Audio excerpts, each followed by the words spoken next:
Tahun 2023 ini menurut saya memang agak aneh ya di pasar smartphone Indonesia. Karena banyak brand yang besar-besar itu banyak mengalami delay pada peririsan smartphone-nya. Nah, tapi ternyata pada bulan Juni ini ada juga brand yang sekarang ini lagi merangkak naik, itu ternyata malah agresif banget ya menyerang pasar low mid Indonesia ini. Nah, ingin tahu gimana ceritanya? Langsung aja yuk.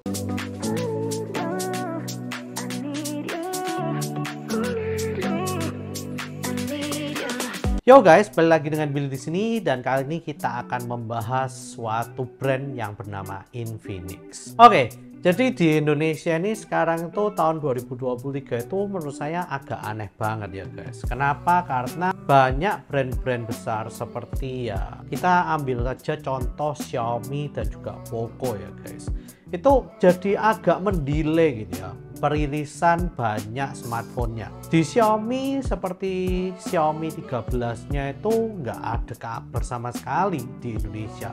Padahal udah bulan Juni. Dan di Poco, entah kenapa ya, mereka itu menghilangkan generasi Pro-nya dari X5 Pro. Dan dengar-dengar sih, Poco F5 Pro ini juga nggak akan masuk di Indonesia. Dan entah kenapa sampai sekarang Poco F5 juga nggak ada kabarnya di Indonesia. Padahal udah tengah tahun. Nah, ternyata sekarang ini di bulan Juni ini ada satu brand yang bagi para reviewer smartphone itu sering dihina-hina ya sebelumnya, yaitu adalah brand yang bernama Infinix. Nah, Infinix ini memiliki beberapa brand lain yaitu Tecno dan juga yang paling terbaru itu adalah itel ya atau itel. Kita panggilnya itel aja lah. Nah, di sini ternyata brand Infinix ini sekarang lagi gencar-gencarnya ya menyerang pasar menengah ke bawah smartphone Indonesia. Sebut aja Infinix Note 30 dan Infinix Note 30 Pro. Yang versi 30 Pro-nya ini menurut saya sangat oke banget ya. Kita nanti akan bahas lebih lanjut. Dan yang paling terbaru itu adalah itel S23. Ya, ini menurut saya namanya itu bener-bener nyenggol banget ya ke brand yang bernama Samsung. Karena kan Samsung ini sekarang Samsung S23. Nah, ini dia memberi namanya itu itel S23. Mungkin karena ya mereka ingin mendapat setidaknya referensi lah ya dari brand yang memang bagus tersebut yaitu Samsung. Jadi kalau itel S23 itu mungkin terkesan lebih premium. Meskipun dia menyasarnya ke pasar smartphone yang bawah, yaitu harga 1 jutaan. Dan memang harganya ini nggak masuk akal guys. Hanya dengan 1 juta sampai 1,3 jutaan itu kalian bisa mendapatkan yang itel S23 ini. Dan ya performanya sih menurut saya nggak bagus-bagus amat, meskipun ya memang bisa main game-game yang lumayan ya, bahkan Genshin itu bisa sih kalau kalian setting dengan low semua, dan itu nggak putus-putus loh, lancar meskipun ya grafiknya itu nggak bagus. Nah, yang paling saya nggak suka dengan pasar low ini adalah sebetulnya CPU-nya ini Unisoc, dan kalau kalian buat foto itu hasilnya hancur banget deh. Jadi menurut saya itu brand yang harganya 1 juta murah itu tapi menggunakan CPU Unisoc itu menurut saya dari semuanya itu kurang bagus. Mending kalian cari yang level CPU-nya itu MediaTek, itu udah bagus di kameranya gitu ya. Tapi kalau memang kalian bener-bener berbudget banget ya memang ini nggak masuk akal. Hanya dengan 1 juta kecil aja udah bisa dapat satu smartphone yang menurut saya memang bisa dipakai ke semuanya. Nah, sekarang kita akan masuk ke yang bagian serunya ya. Bagian serunya ini ada di Infinix Note 30 Pro. Nah, ini gak masuk akal menurut saya. Infinix Note 30 Pro ini dijual dengan harga 3,1 juta aja. Dan karena laris banget, maka seri Infinix Note 30 Pro ini sekarang lagi goib. Dan karena lagi goib, semua harga pasarannya itu naik ya. Jadi sekitar 3,7 sampai 3,8 jutaan. Iya, itu naiknya nggak masuk akal, 600 sampai 700 ribu. Nah, tapi meskipun naik begitu, masih ada yang beli guys. Karena Kenapa? Karena memang harga yang dimasukkan oleh Infinix ini 3,1 juta itu memang benar-benar nggak masuk akal. Dan bahkan saya bisa ngomong ya bahwa Redmi Note 12 Pro yang 4G ini kalau ditandingkan dengan Infinix Note 30 yang Pro ini, itu kayak saya mungkin bisa lebih milih Infinix daripada Redmi. Padahal Redmi ini kan punyanya Xiaomi, brand yang lebih kuat. Tapi dengan semua spesifikasi yang diberikan, yang nanti saya akan bahas tipis-tipis, itu menurut saya harga 3,1 juta itu nggak masuk akal. Mungkin mereka lagi bakar duit untuk obrol namanya ini supaya bisa naik. Mumpung Xiaomi ini di pasaran pokoknya ini lagi redup, dan di pasaran Redmi-nya ini lagi ya nggak ada yang sesuatu spesial gitu ya. Nah, kita mulai bahas. Kenapa kok harga 3,1 juta itu menurut saya atraktif banget? Di sini mereka mulai menyerang bahwa pasar mid-range smartphone itu ternyata bisa memberikan sesuatu yang tidak bisa diberikan oleh pasar mid-range smartphone lainnya, yaitu adalah di segi baterai dan juga chargingnya guys. Kalian pasti tahu lah ya, kalau pasar mid-range itu udah pasti nggak mungkin dapat yang namanya wireless charging. Nah, tapi di Infinix Note 30 Pro ini, mereka berani memberikan fitur wireless charging di smartphone-nya tersebut. Dan nggak tanggung-tanggung loh guys, mereka bahkan juga berani memberikan charger wireless-nya juga. Yang di harga 3,1 juta itu menurut saya agak gimana ya, ini mereka bagi-bagi gratis atau memang mau jual rugi gitu ya. Nah, sekarang kita akan mulai bahas. Kalau kalian beli Infinix Note 30 Pro itu, kalian dapat wireless chargernya, kalian dapat smartphone-nya tentu saja. Kalian juga dapat tempered glass. Iya, ini tempered glass. Itu nggak ada smartphone yang mid-range yang nganggur mau ngasih tempered glass-nya ya.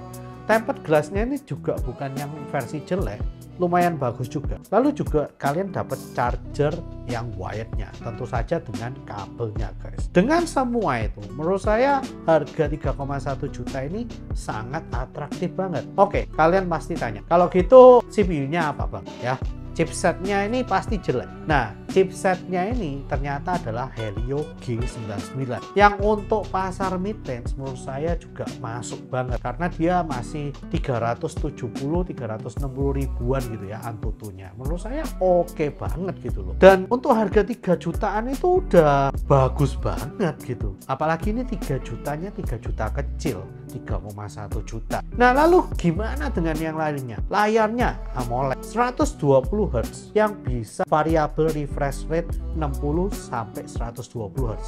Kalian bisa 60, bisa 90, bisa 120 Hz. Bisa kalian pilih ya, dan bisa menyesuaikan sendiri juga. Nah, itu udah aneh ya. Lalu kita lihat juga di segi desainnya. Desainnya ternyata bagus loh guys. Dan menurut saya desainnya itu menggunakan kaca di bagian belakangnya itu juga wow banget gitu ya. Lalu kita lihat di bagian bezelnya. Bezelnya juga oke, rata, atas, bawah, kiri, kanan juga cukup tipis. Nah, lalu bagian mana lagi yang harus saya bahas kalau harga murah gini jeleknya di mana?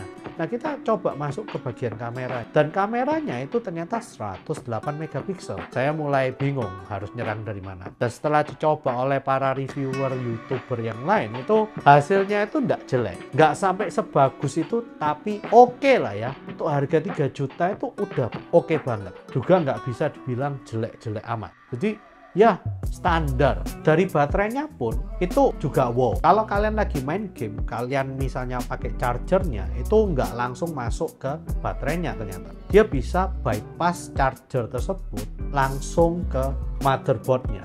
Jadi nggak masuk ke baterainya tapi ke motherboardnya.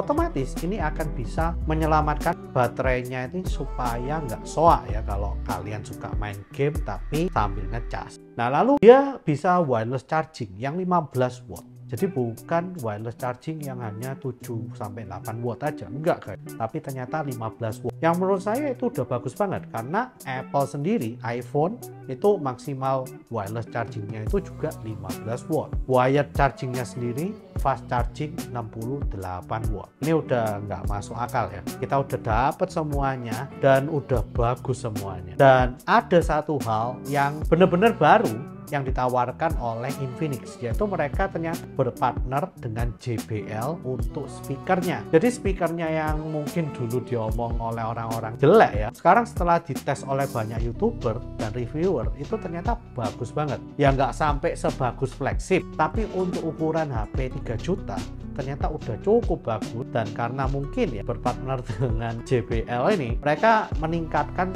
kualitas dari suara speakernya guys. Nah, jadi dengan semua itu saya nggak tahu sih harus nyerang dari mana. Ini udah seperti kayak dulu waktu Redmi-nya Xiaomi itu masuk ke Indonesia. Harganya benar-benar murah, tapi menawarkan kualitas yang tinggi banget, menyaingi harga-harga smartphone yang nggak bisa ya menandingi Redmi pada zaman itu. Nah, ini sama sekarang. Infinix ini benar-benar gila banget ya. Mereka menawarkan sesuatu yang lebih, tapi dengan harga yang rendah banget. Nah, saya nggak tahu, saya masih belum gali ya tentang garansinya. Dan kalau misalnya layanan purna jualnya setelah kalian terima smartphone-nya ini, apakah barangnya ini bisa tahan lama? Dan jika nggak tahan lama, kira-kira customer service-nya bagus atau enggak? Nah, garansinya berapa bulan saya juga belum menggalinya guys. Tapi di lain hal itu, dari spesifikasi hardware, software, dan lain-lainnya, smartphone ini benar-benar nggak masuk akal dan bagus banget dengan harga 3,1 jutaan. Bahkan kalau saya ngomong ya, kalau kalian masih dapat harganya 3,6 atau 3,7 yang udah di overprice, ini juga masih oke banget gitu loh harganya. Karena mereka itu penjualnya itu terlalu murah menurut saya. Nah, di sini saya tuh jadi agak bingung. Kira-kira pasar smartphone Indonesia ini kenapa kok banyak produsen seperti Xiaomi dan juga Poco ini sekarang lagi mengalami masa delay untuk merilis smartphone-nya. Saya nggak tahu kenapa, apa alasannya dibalik semua itu. Padahal kalau kalian lihat ya, ini adalah strategi marketing yang cukup pintar juga ya oleh Infinix. Mereka tahu bahwa pasar smartphone yang mid-range ke bawah ini lagi lesu. Mereka langsung gila-gilaan memasukkan smartphone baru yang harganya murah. Mereka langsung gercep menyerang dengan pasar menengah ke bawah ini, berbagai macam smartphone dari Tecno, Itel, dan juga Infinix ini sendiri guys. Dan ini menurut saya strategi yang sangat brilian banget ya. Apalagi banyak orang yang sekarang ini lagi menunggu Poco F5, pasar mid-range yang lumayan high, itu udah nggak tahan gitu loh untuk beli smartphone baru. Jadi banyak yang udah goyah imannya juga, itu beli yang ya smartphone lainnya lah ya. Saya nggak ngomong harus dari yang Infinix, tapi mereka juga pindah ke smartphone lainnya gitu. Nah, menurut kalian gimana ini? Kenapa kok Xiaomi dan Poco ini sekarang rilisnya itu agak blunder di tahun 2023 ini? Dan kenapa kok bisa brand-brand dari Infinix, Tecno, dan juga Itel yang satu grup ini bisa memasukkannya agresif banget di Indonesia? Bagi kalian yang ada informasi ya di dalamnya, mungkin dari insider itu, mungkin bisa sharing di kolom komentar kita.